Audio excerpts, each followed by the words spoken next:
In today's video, I'm going to teach you how to schedule meetings with more than one team in Microsoft Teams. This is a handy skill that can streamline your work routine, helping you coordinate smoothly across different teams. So let's get started.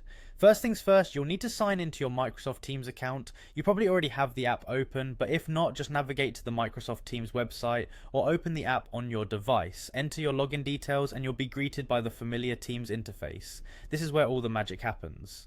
Once you are in, head over to the Calendar tab. This is your central hub for scheduling and managing your meetings. The Calendar view offers a comprehensive look at your schedule, allowing you to plan efficiently. Now we need to set the date for your meeting. Just click on the specific day you're aiming for. It's as easy as that. This flexibility is great for aligning with team availability. Next, it's time to give your meeting a title. This might seem like a small step, but a clear and descriptive title can really set the tone for your meeting. It's what everyone will see first, so make it count. Try to be as specific as possible to ensure everyone knows the meeting's purpose at a glance. Now let's move on to inviting people. Click on the section labelled People Who Were Invited. This is where you'll add all participants across the different teams. It's crucial to ensure you don't leave anyone important out, so take your time here. Adding attendees is straightforward, just start typing their names, and Teams will suggest matches from your organization.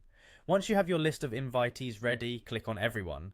This option is great for sending out a blanket invitation to larger groups, making sure everyone has the information they need.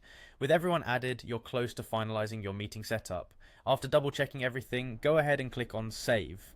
This confirms your meeting details and sends out the invitations. Everyone will receive an invite notification, making it easy for them to add the meeting to their own schedules.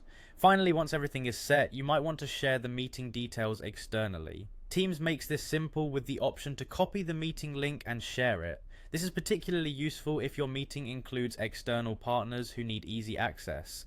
And that's it. You've successfully scheduled a meeting with multiple teams in Microsoft Teams. This process not only keeps everyone on the same page, but also fosters better collaboration. Thanks for watching, and I hope you found this guide helpful. Until next time, happy meeting planning.